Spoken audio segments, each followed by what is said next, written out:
Olá, que bom receber vocês na TVE e nas redes sociais do Governo do Estado do Rio Grande do Sul. Hoje estamos aqui no Salão Negrinho do Pastoreio, nesse que é um dos salões mais nobres desse palácio, que conta através dos seus 100 anos um pouco da história do povo gaúcho. Chegamos à 8ª edição do Palácio Aberto, que encerra sua temporada de exibições aqui na TVE. Ao longo de 8 episódios, tratamos de temas importantes para a nossa sociedade. Então, fica com a gente. Estamos abrindo as portas para ti e começando o Palácio Aberto.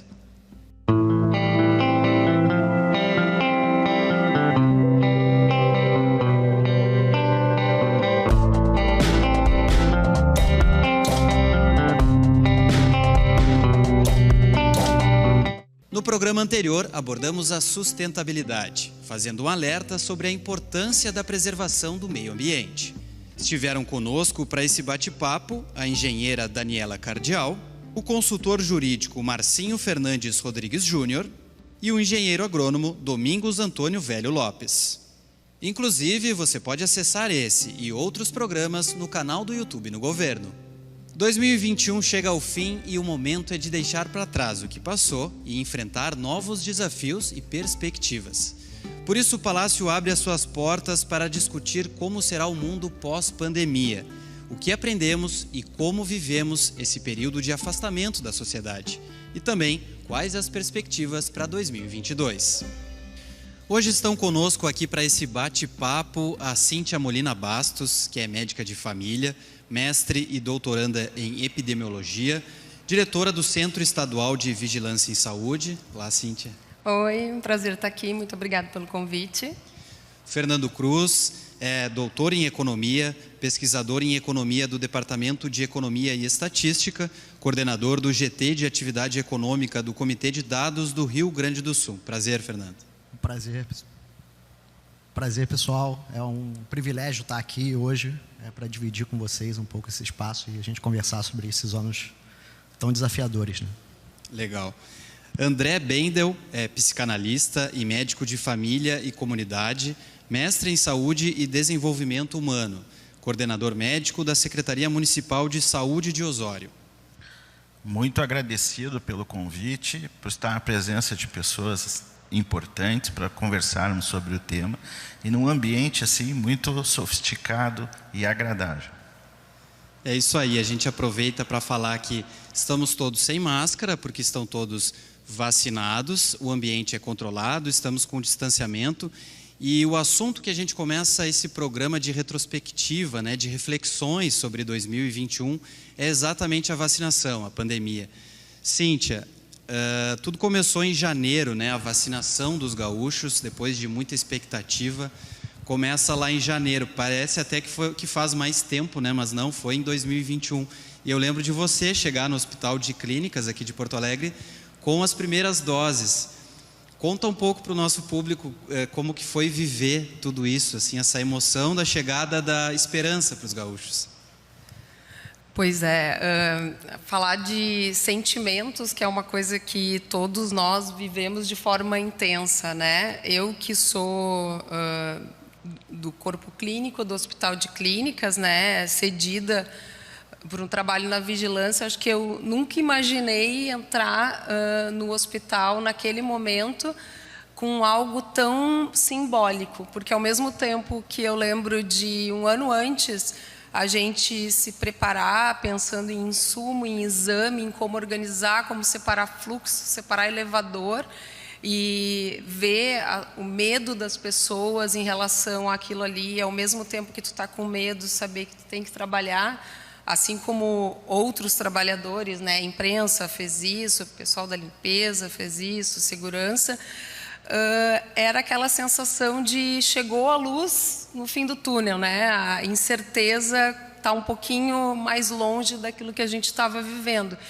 E na mesma instituição, onde quando a minha mãe teve Covid, ficou internada, então é uma sensação assim de renovação.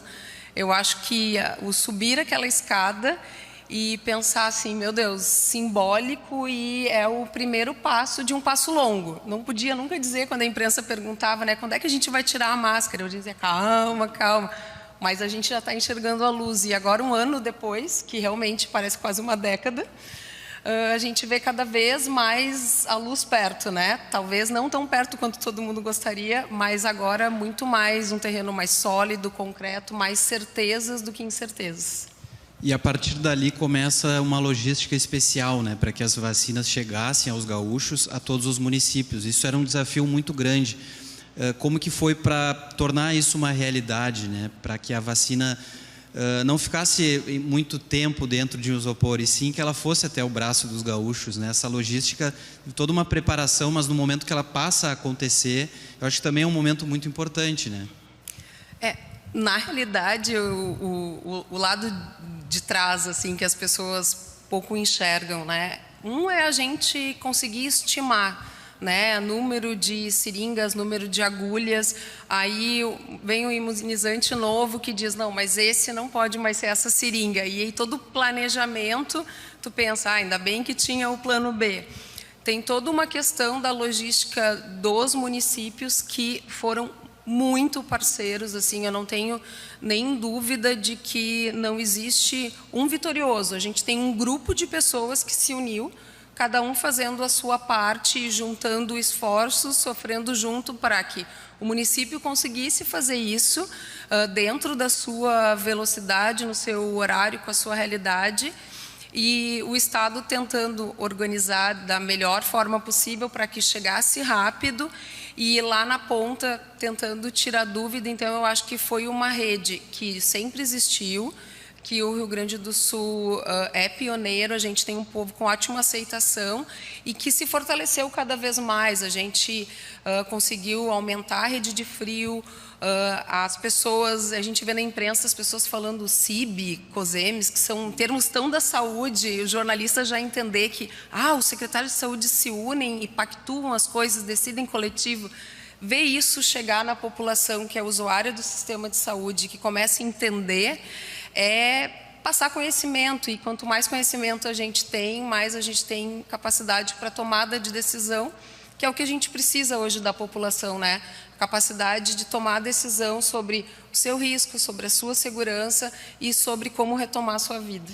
Com certeza, a informação é muito importante, né? Ter informação durante uma pandemia é algo extremamente relevante para as pessoas, né? Para que elas possam tomar os cuidados, né? Também foi uma preocupação da Secretaria de Comunicação do Estado. Doutor André, eu lhe pergunto agora sobre o lado do ser humano, do indivíduo, que ainda no tema da vacina, né? Porque foi o ano da vacinação dos brasileiros e gaúchos, não há dúvida. A vacina foi muito aguardada, né, por todos. E a expectativa, imagino que até uma certa angústia, né, por parte de alguns de receber aquela dose, até porque isso poderia significar ver a família, voltar a ver os avós, poder viajar, se sentir seguro, enfim. Como que você viu todo esse processo da vacinação, você que trabalha com pessoas, né, como psicólogo também, como psicanalista, como que as pessoas viveram e enfrentaram esse desafio, até de aguardar também por um certo momento? Então, eu vou falar sobre a perspectiva de saúde mental. Eu acho que o primeiro aspecto que a pandemia colocou para toda a humanidade foi o perigo iminente. E nós todos, seja qual for a graduação, ativamos algo do nosso cérebro antigo, que é caça e caçador. E surge um medo a um predador, que esse predador tinha uma característica incrível: invisibilidade. Isso para quem não tinha a doença. Para quem tinha a doença, um outro medo, o da imprevisibilidade. Porque a gente não conseguia saber se o indivíduo ia ficar leve ou moderado ou grave. Nós fomos aprendendo deste processo. E isso, sob o ponto de vista psicanalítico, psicológico, mental, psiquiátrico, isso é horrível. Parte da vitória da vacina foi a gente dizer para este inimigo invisível agora eu consigo te combater. E ver que na fala da Cíntia e contigo, ver que algumas coisas são muito interessantes. A Cíntia traz para nós todo o processo logístico, mas eu que coordenei essa parte da Covid no município, logo aqui perto, Osório, quando a vacina chega, era uma vitória de alegria, era um olhar diferente das pessoas, porque este predador seria agora detido ou contido, enfim. Então, esta alegria que surge, que a vacina traz verdadeira, não até então uma aposta, ela muda o cenário mental humano em relação a esse enfrentamento. Então, essa alegria é algo fantástico de ver nas pessoas quando a vacina é feita ainda no ano anterior na Inglaterra, porque é uma paciente feminina, a nossa primeira grande vencedora. E ali em Osório chega em janeiro, em que há uma operação logística em Osório para vacinar a primeira pessoa, porque aquilo representaria assim, um passo enorme nessa pandemia para os municípios no interior. Então tu vê como informação e o canal que essa informação tem que chegar, porque vê que na fala da Cíntia é muito bacana, assim, há um centro de operação, mas esse centro de operação tem que metastizar, ele tem que, como diria um antigo governador desta casa, capilarizar essa chegada para que as coisas aconteçam. E isso foi muito importante para o ser humano do seu ponto de vista mental, de nós sairmos de uma fase em que o predador era temido, era horrível, e a incerteza do futuro, para um outro momento em que não é só a normalidade, mas é recuperarmos a nossa previsibilidade de vida, de poder ir para a rua, de poder juntarmos em família a respeito de um inimigo que continua. Essa ideia também está ligada a uma espécie de ter perspectiva, de ter um certo otimismo das coisas. Talvez o ser humano ele precisa disso também, né? De ter perspectiva, né? Não só perspectiva ele precisa, nós conquistamos uma perspectiva. Nós somos de uma geração, e as vindouras, em que nós conquistamos, em 1950 a expectativa de vida era 50 anos. Hoje a expectativa de vida é 74 no Rio Grande do Sul, e dependendo das nossas condições de vida é muito maiores, porque a gente avançou em diversas áreas, em matérias de qualidade, de tratamento, etc. Mas este vírus nos colocou isso no chão. Como nós ficamos diante desse inimigo que nos colocou, nos empurrou para dentro de casa, uma medida importante, aqui tem que se destacar, não foi por um capricho, mas era o que a gente podia fazer naquele momento. Mas só que nos colocou em medo, nos colocou numa situação como será, porque a gente já tinha conquistado isso. A gente vive apesar de uma finitude que é a nossa realidade, mas nós vivemos com uma ideia de infinitude e de vida eterna. E isso a vacina nos devolveu. E aí eu pergunto para o Fernando, né, saindo um pouco da parte de saúde, de psicologia, de tudo isso, tem um fator econômico, que uma pandemia ele traz um desafio, né, enorme a todas as nações, aos governos estaduais, municipais. É um desafio econômico também, né, porque impacta o dia a dia, o trabalho, as relações de trabalho, a possibilidade de trabalhar de muita gente. Pelo que se sabe e se ouve falar, né, as pessoas mais pobres foram mais afetadas com a pandemia, por diversos motivos.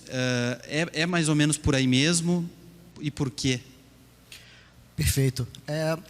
Na verdade, assim, a gente tem que entender que o choque da pandemia em 2020, ele aconteceu para todo mundo. Não foi só um grupo social que foi impactado por ela.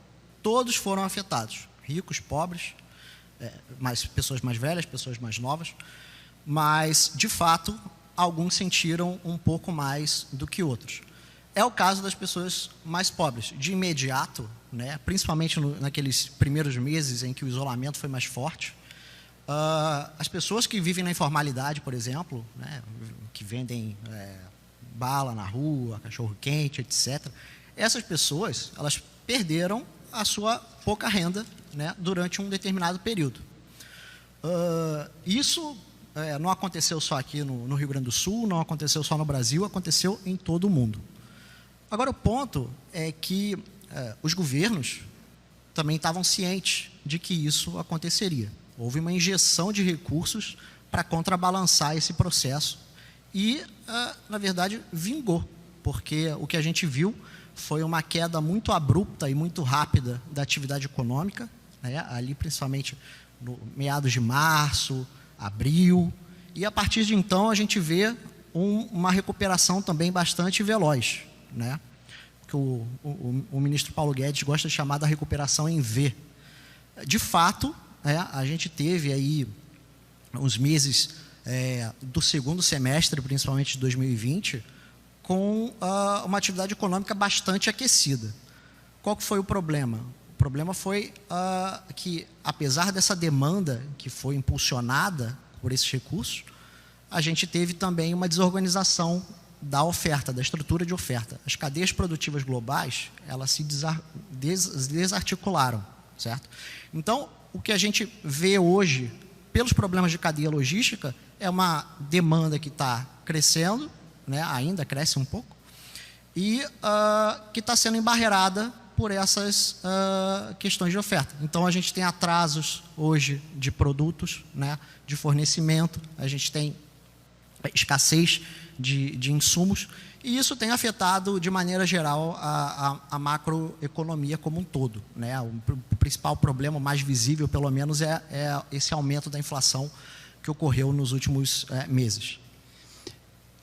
Soma-se a isso a vacinação, né? Ainda nesse ponto de vista bem econômico mesmo, de trabalho, de emprego, macroeconomia também, mas a vacinação, ela representa mesmo, sempre se falou muito nisso, que ela representaria a retomada econômica, a vacina traria a retomada econômica, né?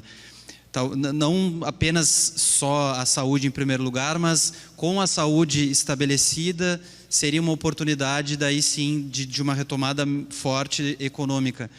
E é isso que você observa em 2021, uma coisa está bastante ligada à outra?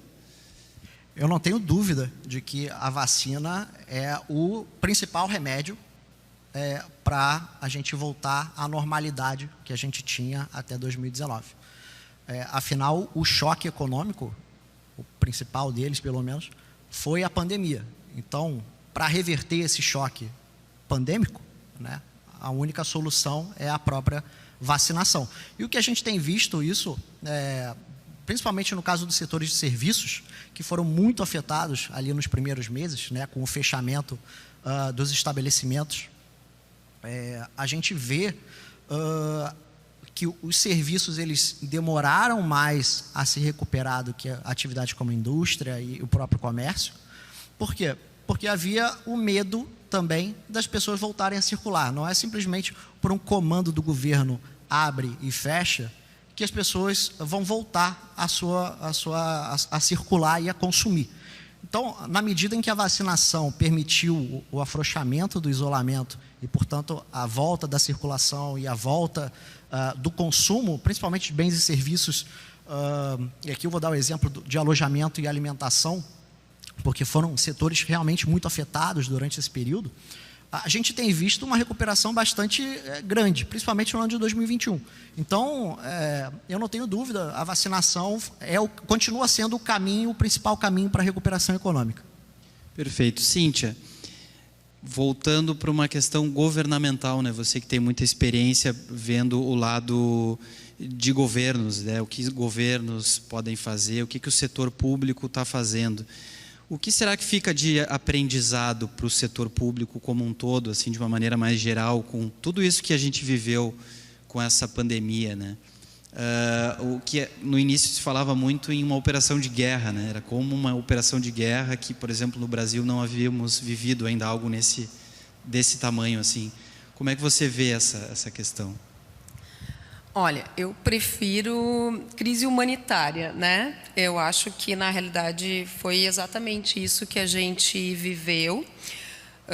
Dentro do Centro Estadual de Vigilância, a gente tem, né, um grupo de resposta rápida de emergência, e na visão, inclusive, do governo do Estado do Rio Grande do Sul, inclusive é uma honra poder falar isso, né, que foi um governo que, em publicação científica completamente imparcial, colocou como primeiro lugar em avaliação científica e uso de evidências, porque o medo, como o doutor falou, faz isso, né? Quando a gente está com medo, a gente se agarra na tábua de salvação que aparece. A gente viu isso em profissionais de saúde prescrevendo medicamentos sem evidência. A gente vê isso, às vezes, quando as pessoas querem... Eu sempre dou o exemplo, assim, né? Elas fazem o colesterol para continuar comendo, achando que vai fazer diferença. Coisas que a gente não sabe que não faz. E, por outro lado, se montou todo um centro de resposta para pensar isso, que continua existindo, né?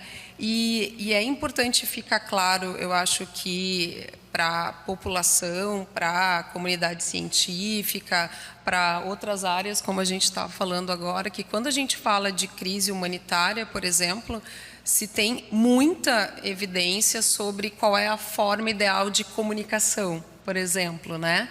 Que quando se tomou a decisão de que grandes centros de venda deviam vender só produtos alimentícios, tinha um objetivo, né? E o objetivo, além de questões econômicas, de talvez tentar equilibrar algo que não seja muito fácil, mas é uma simbologia para as pessoas de a única justificativa que tem circular neste momento é risco de vida, né? E eu sempre brincava assim, é um tiroteio.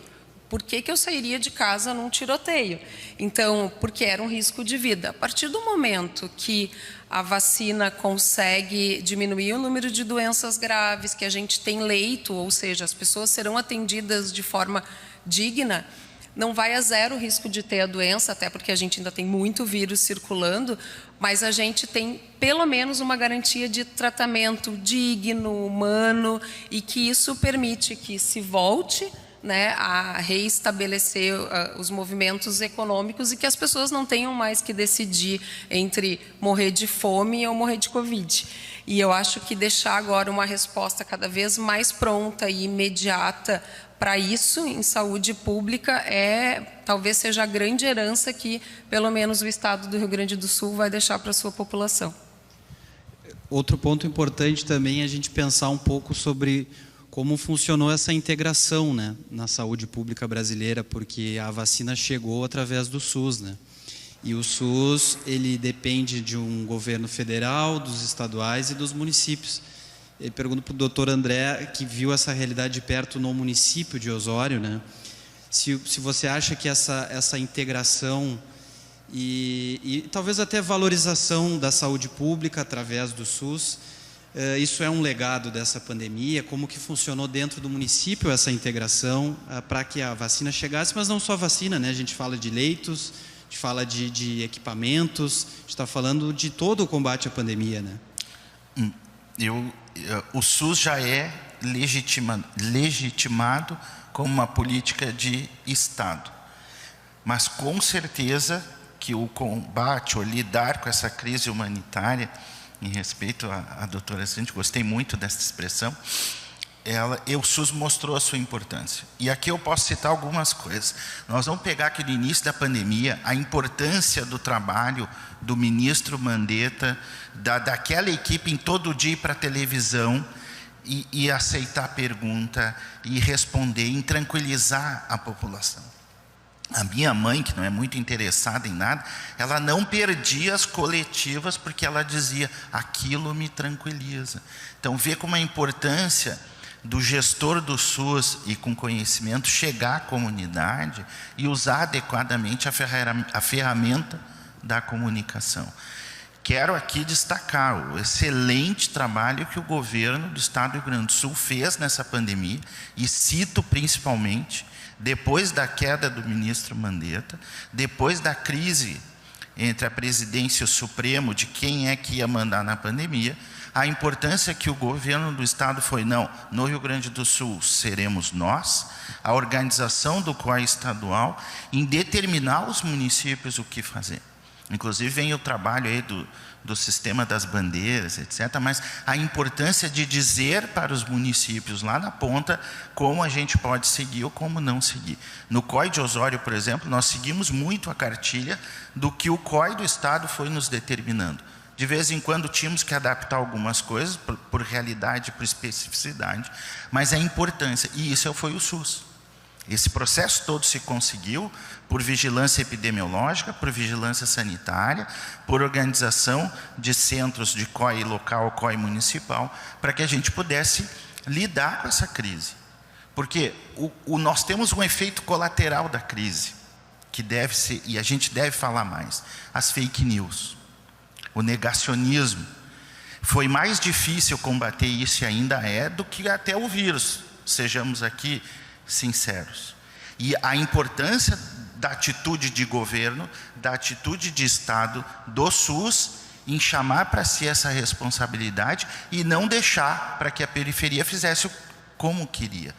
E isso seria um desastre, e isso não aconteceu. Então, o SUS, se alguém tinha dúvida, com certeza, que se tem um personagem nessa pandemia no Brasil, é o SUS.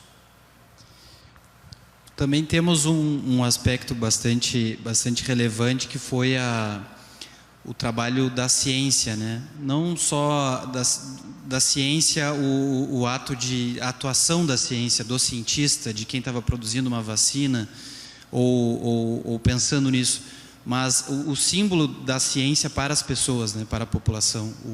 Como que as pessoas enxergam o que é ciência e o quanto que ela é importante para nós. O que talvez em muitos momentos a gente não enxergue esse trabalho, porque ele chega pronto, né? O medicamento chega pronto para a gente, não precisa pensar sobre isso. No momento que a gente tem uma pandemia e ainda não há uma vacina, todo mundo está na expectativa, uma expectativa totalmente nova, né? Então, acho que esse componente de como que as pessoas passaram a ver a ciência como um todo é muito relevante para 2021. Né? O que vocês, qual é a opinião de vocês sobre essa questão? Tem uma coisa agora falando na ciência que me chamou muito a atenção, né? Eu, assim, bom, médico de família é muito SUS, por obviedade, e o epidemiologista é um médico muito número, né? E se criou grupos de estudo em que se faz isso, né? Em que a gente amplia um conceito de ciências que é um pouco da escola, né? Que é biologia, química, e a gente começa a conversar com um economista, e tu tem que conversar com um antropólogo, tu tem que ver a análise de comportamento e o efeito do medo, e aí tu tem discussões muito maiores. E agora eu tenho me debruçado, por exemplo, sobre infodemia e o comportamento do movimento anti-vacina de forma similar a crime organizado. Já estou achando que eu vou ter que conversar com a segurança. Então, eu acho que essa percepção de todas as áreas de estudo, como cada uma dentro da sua área, como ciência, né? Isso, para mim, tem sido cada vez mais mágico e desafiador, né? Porque daí eu encontro um economista que eu achei que eu nunca ia ter assunto, além de com a minha mãe. Eu descubro que eu tenho muitas coisas que eu quero bater papo. Essa precisão dos dados, né, das informações, né? A gente encerra esse primeiro bloco e logo mais voltamos com mais bate-papo aí sobre esse 2021, o que a gente já aprendeu, né, e o que vem pela frente aí em 2022. Até mais.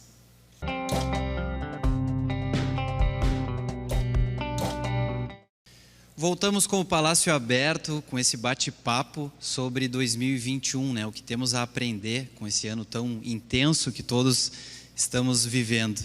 E agora um assunto super interessante que envolve um pouco de saúde mental, um pouco também de economia, como que estão as relações de trabalho, né, entre empregado e empregador, entre também os empreendedores e seus clientes, que é o home office, né? E aí eu pergunto para o Fernando, como que está sendo visto isso no meio econômico, essas novas possibilidades, né, de trabalho que começaram com a pandemia, né, foram muito intensificados, já existia obviamente, mas foram muito intensificados com a pandemia. Agora a gente tem um período de reabertura. E como que está o home office no meio de tudo isso, assim, em 2021? Perfeito. Olha, tem muitas empresas que aderiram ao home office para valer, né? E que pretendem continuar assim por algum tempo, pelo menos por um período de teste mais prolongado, né? Outras empresas já veem essa questão como mais temporária e preferem fazer as suas reuniões, os seus trabalhos de forma presencial. Isso vai acabar variando um pouco de setor para setor, né? São características individuais das empresas e aí cabe a cada gestor tomar essa decisão. Mas uma coisa que eu queria comentar, até por um comentário do André aqui no último bloco, é a questão do efeito da pandemia sobre o mercado de trabalho, em especial sobre os mais jovens, né? Sobre as pessoas que estão saindo da faculdade e estão entrando no mercado de trabalho. Então, se pensa que essas pessoas, quando entram no mercado de trabalho e acabam sendo afetadas por uma recessão do tamanho que a gente teve, elas perdem o emprego, né? E muitas vezes não conseguem se realocar rapidamente. Isso acaba tendo efeitos sobre a trajetória profissional dessa pessoa durante muitos anos, né? Um efeito negativo, que é o que a gente chama de efeito cicatriz em economia. Essa pessoa ela não tem experiência, né? Tem somente a sua parte do currículo lá formalizada, mas o empregador ele não vai ter condição de avaliar essa pessoa por conta das suas experiências. Então, o que vai acontecer com essa pessoa, provavelmente, é ingressar futuramente em trabalhos, né, ou empregos que dão uma remuneração mais baixa, às vezes empregos que não têm a ver com a área que a pessoa acabou escolhendo. Então, por um efeito da recessão, as trajetórias profissionais possíveis para essa pessoa acabam sendo muito distintas, né? Isso uma coisa que a gente tem que tomar cuidado, né, quando a gente fala dos efeitos da pandemia. Desculpa, à vontade. Não, só ia perguntar se você considera mais esse assunto, né, mais sobre aquele jovem que está entrando no mercado de trabalho, ou seja, até, por exemplo, fazer um estágio, estar numa universidade, ou o primeiro emprego, ou pega também uma geração um pouco mais velha que ainda está se afirmando no mercado de trabalho, está tentando crescer e aí foi pego pela pandemia e talvez até o desemprego. De fato, isso pode acontecer também. Uma característica que a gente acabou vendo nessa recessão, inclusive um trabalho da Prefeitura de Porto Alegre mostrou um pouco isso. Em geral, quem são os mais afetados durante as recessões são os mais jovens. Nessa recessão especificamente, pessoas mais velhas acabaram sendo bastante afetadas também. Então, como eu disse, né, no início da minha fala, todos os grupos sociais foram afetados durante essa pandemia. Ela tem características muito próprias que, na verdade, a gente ainda vai ter que estudar durante vários anos para conseguir entender exatamente o que está acontecendo, o que aconteceu. Doutor André, acho que sobre esses dois assuntos, né, que a gente está falando nesse bloco, que a gente está aqui debatendo, talvez no efeito dos jovens, você que atua como psicanalista, aumentou, por exemplo, a procura por serviço de saúde mental por parte de pessoas mais jovens? É possível perceber isso na prática? Como é que você vê isso? Quando o papo é bom, a gente quer falar de um monte de coisa, né? Eu vou chegar ali, mas eu preciso... Fique à vontade. Ver que na fala da doutora Cíntia, nós temos uma coisa muito importante. A gente fala de ciência, né? As ciências organizadas. Mas é muito importante deixar claro o que é comum no pensamento científico. É tu chegar a uma conclusão através de um método. E esse método tem que ser reproduzível. E leituras podem ser diferentes, mas se chegam a consenso. Por que eu trago isso? Porque isso é diferente do pensamento messiânico, em que alguém é dono de uma verdade. E só aquela pessoa tem a versão daquela verdade e as pessoas seguem cegamente. E isso é perigoso. Por isso que é importante, essa pandemia mostrou como é importante a ciência, como é importante seguirmos pesquisa, métodos, e geralmente métodos não influenciados pelos homens. Porque o que a gente está vendo agora é a leitura de pesquisa influenciada, que é a manchete, etc. E quando a gente vai ler os artigos completos, as conclusões são diferentes. Então, vê como é importante isso. E nessa questão aqui que o Fernando colocou, eu acho que o home office tem aqui uma observação importante, né? Se tem duas coisas que é importante no ser humano, é que ele tenha saudade de casa e que ele tenha saudade do parceiro. Então, casamento nunca é bom ficar os dois juntos todo o tempo. E casa também é muito bom ter saudade. Mas qual é o efeito colateral do home office? É se perder a agenda de trabalho com a agenda de casa. E isso sim, isso está atrapalhando muito as pessoas. E falando de efeito colateral, nós comentávamos no outro bloco a importância que foi a medida de isolamento. Porque era uma das medidas que a gente tinha para combate da pandemia, uma receita de mais de 100 anos. Mas há um efeito colateral no isolamento que não o contraindica. Mas houve um efeito colateral, que era as pessoas ficarem mais tempo consigo, dentro das suas casas, e convivendo com os residentes de casa. E isso gerou problemas.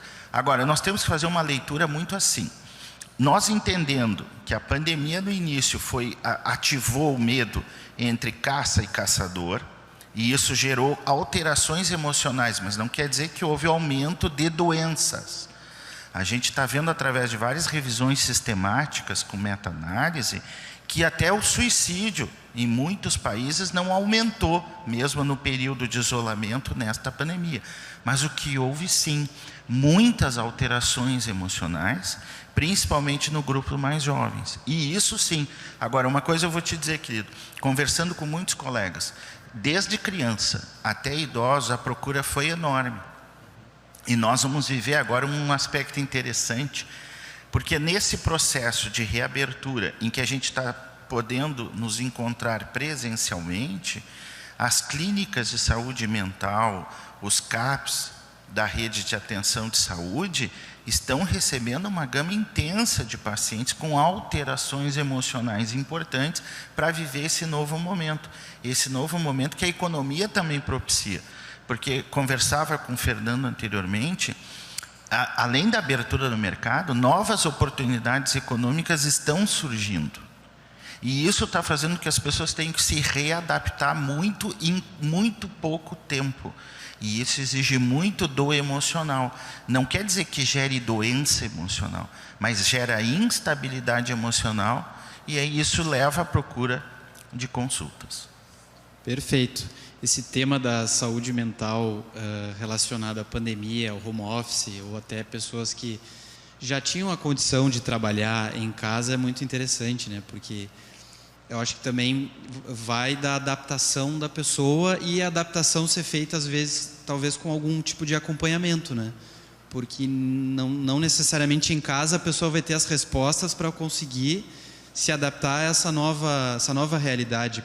Isso faz sentido? Muito, muito, e te parabenizo, porque a ideia terapêutica é essa, de nos adaptarmos de forma saudável à nossa realidade. O que acontece com as pessoas quando instabilidade emocional é entrar em conflito com a sua realidade, e geralmente ela se destrói. A pessoa busca caminhos de autodestruição perigosos, e ela começa destruindo o seu ambiente proximal, ou a família, ou o novo ambiente de trabalho. Então, isso é muito importante, que o ser humano possa sempre buscar diversas formas em que ele consiga, de forma saudável, se adaptar à sua realidade. E hoje o mundo exige isso, uma constante adaptação em realidades diferentes. A pandemia é um exemplo disso. A doutora Cíntia, o COI do Estado emitiu uma nota, em seguida outra nota, e a gente tinha que estar se readaptando ao conhecimento, se readaptando. Então, no nível de profissionais de alto escalão, e a gente já tem uma dificuldade, imagina o cotidiano das pessoas muitas sem o devido conhecimento, em ter que enfrentar essas constantes mudanças de realidade. Mas no fim e ao cabo, o que cabe a nós é tentar se adaptar da melhor maneira, da forma mais saudável, para que a gente evite de se destruir. Doutora Cíntia, a gente falou muito de áreas, profissões, pessoas que podem ficar em casa, né? Às vezes por preferência ou porque a sua atividade permite. E o outro lado, né? O lado da saúde pública, de médicos, de enfermeiros, toda essa área da medicina, técnico e enfermagem, né?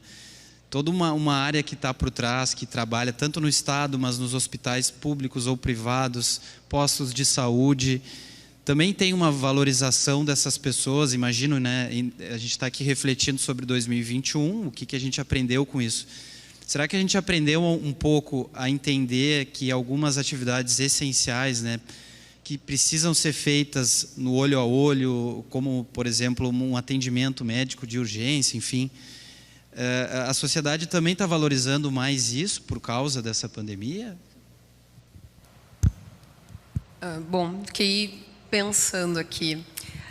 Na realidade, eu acho que várias coisas a gente descobriu, né? Talvez a gente tenha reconceituado o que é urgência e emergência em alguns momentos, né? Que é um pouco aquilo, né, no tiroteio, por que eu saio de casa.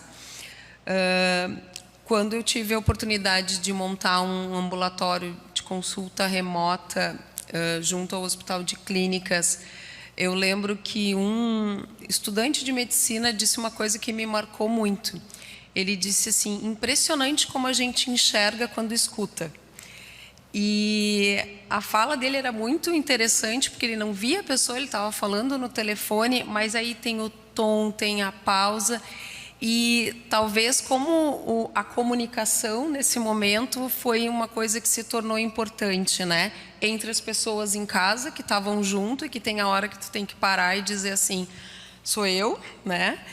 E a gente viu isso em profissionais, porque daí tem algumas especialidades que é mais impossível, digamos, fazer presencial, e mais impossível eu quero dizer que não são todas, porque até intensivismo a gente teve profissionais mais experientes orientando à distância, e que deve ser muito ansiogênico, né, numa situação que tu está longe e tu sabe que tu ia resolver se tivesse presente rápido, mas e que isso era impossível.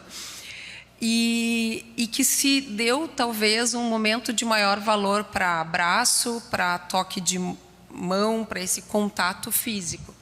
Mas eu acho que, por um outro lado, a gente descobriu, ou pelo menos precisa olhar outras formas de se relacionar. E uma coisa que, para mim, ficou muito claro quando se falava em essencialidade nisso, né? E tantas discussões tiveram, inclusive no início da vacinação, o que é essencial, o que não é, o que é profissional de saúde, o que não é, e num limite que daí a gente começa entre ciência, legal, bom senso e se perde, é que assim, talvez por uma semana, um mês, seja muito fácil a gente explicar esse risco de vida essencial, mas depois de alguns meses, o essencial ele é muito individual, né? Algumas pessoas, e eu falei isso antes, né? Saem e vão trabalhar e entram num modo de é isso que eu tenho que fazer. Outras simplesmente voltam para dentro e têm uma reação diferente. Então, eu acho que toda essa visão do essencial e tudo que a gente está vivendo tem a ver com a palavra tempo, né? Por quanto tempo? Por quanto tempo a gente é capaz de... E isso vale para o técnico de enfermagem, né? Por quanto tempo eu consigo ficar no presencial de forma a dar conta? Quanto é o tempo que eu preciso me dar o descanso? E volto à crise humanitária, né? Porque quando a gente vê todos esses programas, tipo Médicos Sem Fronteira, eles sempre têm isso. Tu te dedica um período, mas tu tem o tempo de proteção, que é o separar a casa. E é um pouco do que eu acredito que a gente volte, a rediscutir a essencialidade, a entender que é importante, mas chegar à conclusão que, no final, a gente tem muitas pessoas diferentes aprendendo a conviver juntas. E que talvez a pandemia precise deixar de legado que a gente precisa ser mais empático e conversar com maior qualidade, com menos violência. Perfeito. O assunto está conseguindo, acho que, abordar várias áreas, né? Conectar, acho que isso que é o interessante aqui, a gente conseguir conectar pensamentos e áreas tão distintas que nessa sociedade cada uma tem a sua contribuição, né? Acho que consegue passar o seu papel. E eu acho que a gente pode até encaminhar aqui um pouco de um pensamento futuro também, né? O que nós vamos ter para 2022, né? Quais são as nossas perspectivas para 2022? E, Fernando, no campo da economia, que é a tua área, né? O que a gente tem pela frente, assim? Porque o desafio da retomada econômica, ele é imenso, né? E me parece que os governos precisam, na medida do possível, enfim, eles vão continuar com algumas medidas, alguns benefícios, algumas medidas para apoiar quem precisa de alguma maneira, né? Essa é a tendência para 2022 e quais são as previsões econômicas, assim, que a gente pode dizer sobre isso? Perfeito. Bom, o que a gente pode falar sobre 2022, primeiro olhando o principal indicador de atividade econômica, que é o PIB, né? A gente viu aí, ao longo de 2021, pelo menos a recuperação do nível anterior à pandemia, ou quase isso, né? Só que a pandemia, ela aconteceu num período em que a gente ainda tinha uma base deprimida por conta da recessão de 2014 e 2016. Então, a gente tem duas recuperações a fazer. Primeiro, essa da pandemia, né, que ela está se desenvolvendo e eu acredito que para 2022 ela consiga se expressar da forma máxima possível. Só que, de novo, né, assim, a pandemia ela foi um fenômeno global. Então, não adianta só a gente conseguir fazer o nosso dever de casa com o avanço da vacinação. Hoje, se não me engano, no Brasil a gente tem 65% da população com 2 doses já. E o prognóstico para países mais pobres, subdesenvolvidos, em que há a maior possibilidade, inclusive, de surgimento de novas variantes, no último relatório do FMI, era que em setembro, 5% da população desses países estava vacinada com 2 doses. Então, é muito pouco. O prognóstico que o FMI dava era de que a vacinação seria completada para esses países somente em 2023. Então, esse é um risco que a gente acaba correndo, inclusive para a recuperação do Brasil. Mesmo que nós consigamos fazer o nosso dever de casa, a gente ainda tem um risco que não é nosso, mas é externo, certo? E, em termos de cenário macroeconômico, né, por conta desses fatores, né, de excesso de demanda frente a uma oferta ainda pouco maleável, a gente ainda tem o fenômeno da inflação, né, que com certeza acaba colaborando para diminuir o ritmo de crescimento da economia. E a gente tem também, de novo, como houve essa grande recessão em 14 e 16, a gente ainda tem um dever de casa estrutural para completar até conseguir recuperar o pico de atividade que a gente observou há 4, 5 anos atrás. Perfeito. Os desafios são imensos, né? Pelo que a gente pode perceber, como tem sido, né, os últimos anos, aí 2020, 2021, e como você falou, pré-pandemia, mas uma outra crise que vivemos, né? E numa perspectiva mais pessoal, assim, de cada um, o que vocês imaginam que aprenderam mais com esse 2021 que talvez vão levar para 2022? Uma experiência pessoal ou alguma coisa que aconteceu no trabalho, enfim, a gente pergunta porque acho que todos que estão nos assistindo têm curiosidade de saber, né? Pessoas que cada um, né, com muita competência na sua área e desenvolve o seu trabalho. Acho que um pouco também do lado pessoal de cada um é interessante a gente trazer, né, para as pessoas que estão. Quem é que quer começar aí? Posso puxar esse carro aqui, então. Esse foi um ano até, do seu ponto de vista pessoal, para mim foi desafiador, porque eu começo esse ano com infarto. E aí sou internado, faço uma cirurgia cardíaca, E dentro da instituição, e aqui o meu carinho é essa instituição, eu pego Covid.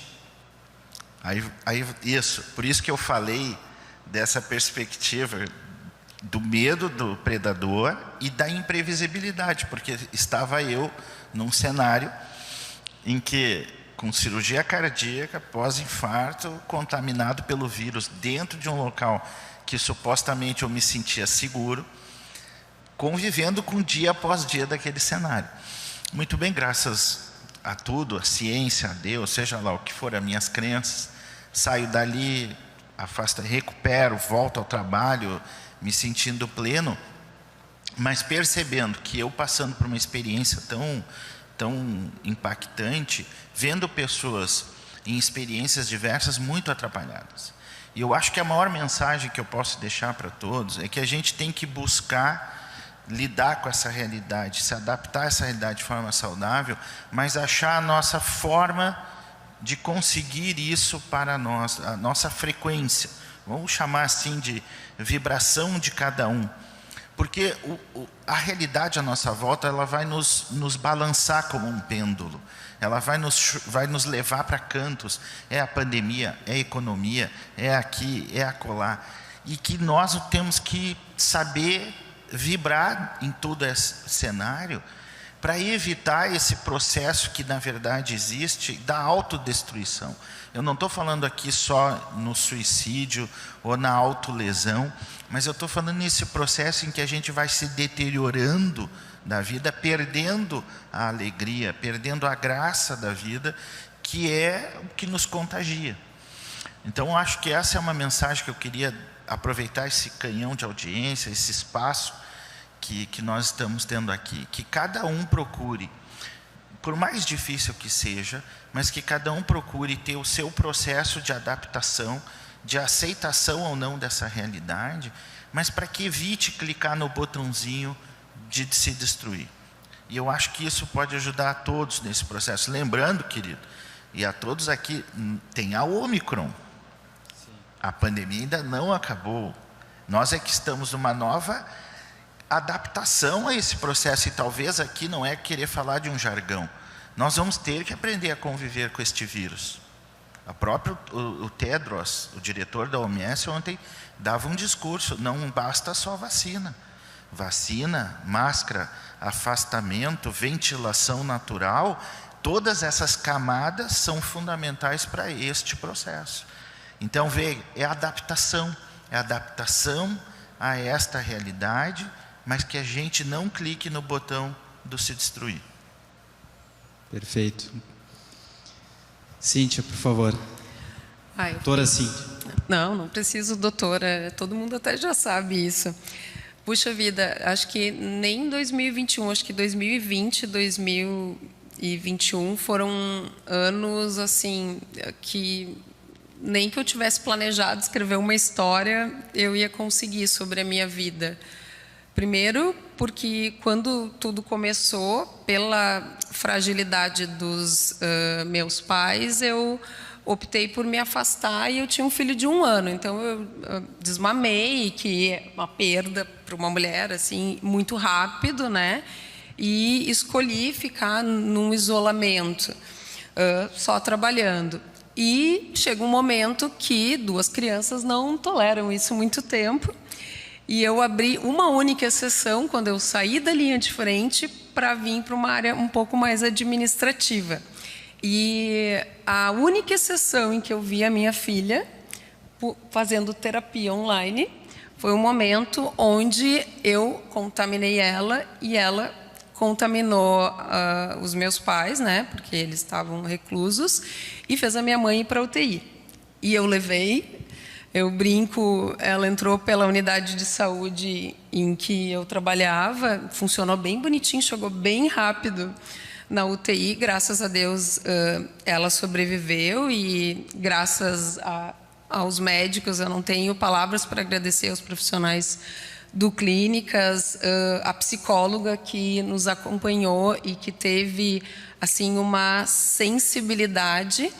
E quantas vezes eu pensava assim, 1 ligação por dia, como é que os pacientes aguentam isso se eu quero entrar no prontuário toda hora, e que é algo, quando a gente está lá dentro trabalhando, tipo, já liguei uma vez, né? Ligar várias vezes não dá tempo. E como o tempo é diferente, né, do outro lado. Então, essa experiência foi marcante, e foi pós isso que veio a vacina. E com a vinda da vacina e, ao mesmo tempo, com fisioterapia e, bom, eu preciso aprender a conviver e me proteger cada vez mais, porque eu não posso mais ficar tão longe dos meus filhos, porque daí é muito tempo, né? 1 mês, 2, tu te planeja, 2 anos não. Vem todo um novo desafio de conciliar tudo isso, né? É ser mãe, tá trabalhando num lugar que tu te disponibilizou 24 horas por dia, e quem convive comigo sabe que eu sou muito disponível, e ao mesmo tempo vencer essas dificuldades que existem do serviço público, de querer colocar, digitalizar tudo num lugar que nunca foi digitalizado e que as pessoas não te conhecem. Então, eu acho que para mim foi o ano de aprender a conhecer as pessoas com quem eu estava trabalhando, e que essas pessoas me conhecessem eu pessoa e não eu o cargo, né? Então eu tinha que conseguir chegar e estar num cargo, mas descer dele e dizer, não, olha, eu sou uma pessoa. E acho que eu posso dizer que a gente está terminando o ano com uma equipe de pessoas, muito mais um time do que realmente uma questão de chefia. E eu realmente espero que o ano de 2022 a gente consiga fazer entregas vendo que tudo que a gente construiu, um olhar de vigilância como teve na Expo Inter, com educação, e que não é punição, e que não é lei, e que não é o chicote só do errado, seja uma nova forma de se enxergar a vigilância, de se enxergar a educação e comunicação em saúde e prevenção, que é o que a gente luta, para que a gente nunca mais tenha que fechar nada e fazer as pessoas escolher entre fome e Covid. Perfeito, são histórias. A gente, né, começou falando aqui de vacina, a própria doutora Cíntia começou, né, a trazer lá as primeiras doses, e a gente imagina a história de cada um, né, o que cada um passou nesse 2021. Então eu imagino que para vocês a intensidade é ainda mais elevada, né? A gente está chegando ao final, mas Fernando, não ia encerrar o programa sem saber o seu grande aprendizado rapidamente, para também poder compartilhar com o nosso público aqui. Eu acho que esses 2 últimos anos, que foram, de novo, extremamente desafiadores, eles deixaram bem claro uma tendência que eu já seguia há bastante tempo, a questão do respeito. Respeito aos dados, principalmente ao que eles podem entregar e ao que eles não podem entregar. Respeito às opiniões, né, diferentes das que eu tinha. Aprendi a ouvir muito. Sempre fui uma pessoa que ouve mais do que fala, mas esse período em que a gente teve contato com diversas camadas, né, de pensamentos, inclusive eu estava comentando com a Cíntia um pouco antes aqui, você colocar vários economistas no mesmo lugar para discutir, vira uma luta de MMA, entende? É uma profissão que tem seu coração muito aberto ali, e acabam se enfrentando com frequência. Então eu pude presenciar pessoas de espectros ideológicos totalmente diferentes discutindo com respeito para tentar solucionar um problema que era de todos. Ele não era de uma parte da sociedade, era de todo mundo. Então, assim, acho que isso foi a coisa mais legal que eu consegui ver nesse período, e espero que vire uma tendência, né, para os próximos desafios que a gente deve seguir na vida. Legal. Eu agradeço a participação de todos vocês. Nós chegamos à 8ª edição do Palácio Aberto, esse programa, né, de debate sobre os grandes temas da nossa sociedade. Foi um prazer estar aqui e até mais.